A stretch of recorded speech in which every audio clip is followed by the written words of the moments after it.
ધર્મેશભાઈ અને તેમના માતાજીનો જે ડાન્સ જોયો તેવી જ રીતે તેમના ફેમિલીમાં તેમના ડોટર પણ એક સરસ પરફોર્મર છે. તે પણ ઇન્સ્ટા અને યુટ્યુબ પર સારા એવા પરફોર્મન્સ આપે છે. ઘણા એવા નાના વિડીયોઝમાં પણ એમણે કામ કર્યું છે અને પોતે અત્યારે બીએસસી નર્સિંગમાં ભણી રહ્યા છે. તેમનો આગળનો ગોલ પણ એક્ટિંગ માટેનો વધારે છે.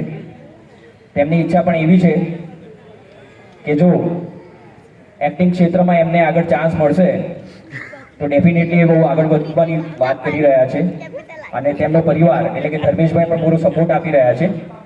આ જ રીતે આપણે આપણા બાળકોનો જેમાં પણ ઇન્ટરેસ્ટ છે ને એની અંદર આપણે એ લોકોને પ્રોત્સાહિત કરીએ, જેથી તે આપણે જે બનાવવા માંગીએ છીએ તે નહીં પણ એમને જે બનવું છે ને એ બને આગળ.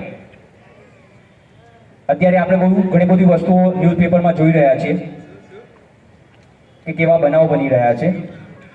તેનું એક જ વસ્તુ છે કે માતા પિતાનો માઇન્ડસેટ થઈ ગયો છે કે ભાઈ ફલાણાનો છોકરો ડૉક્ટર કે એન્જિનિયર છે તો મારો છોકરો પણ ડૉક્ટર કે એન્જિનિયર બનવો જોઈએ.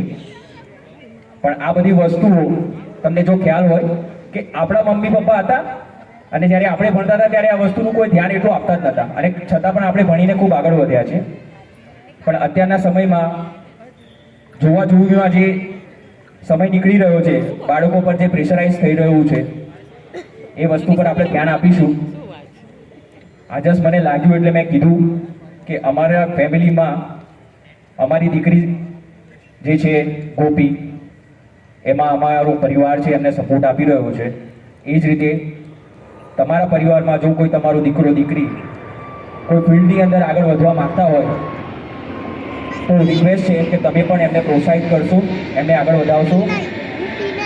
કોઈ પણ વસ્તુ સારું કે ખરાબ નથી હોતું, એ પ્રોત્સાહન પર જાય છે અને ડેફિનેટલી જ્યારે પ્રોત્સાહન મળશે તો એ વ્યક્તિ એ જ ફિલ્ડમાં ખૂબ આગળ વધશે.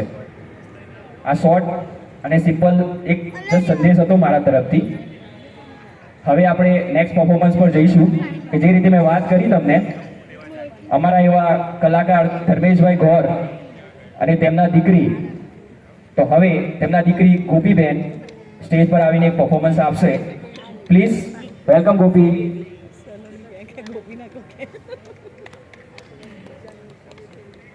તાળીઓ પાડશો પ્લીઝ પ્લીઝ.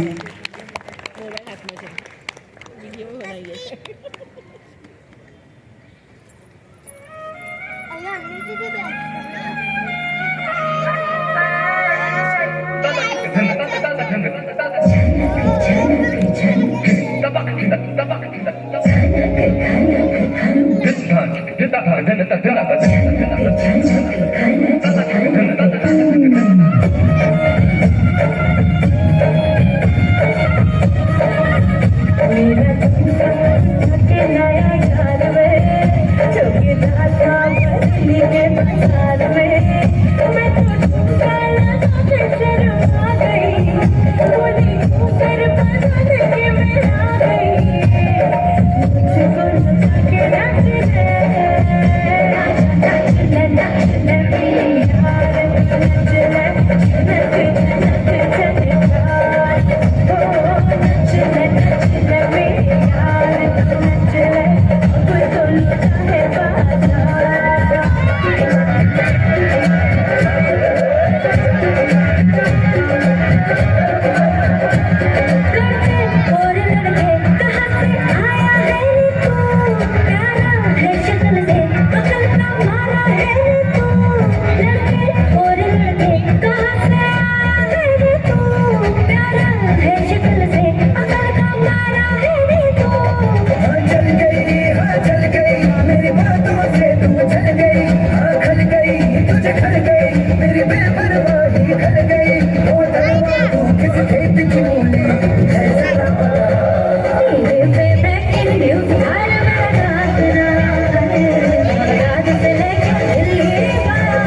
તાળીઓથી આપણે વધારીશું. ખૂબ સરસ પરફોર્મન્સ.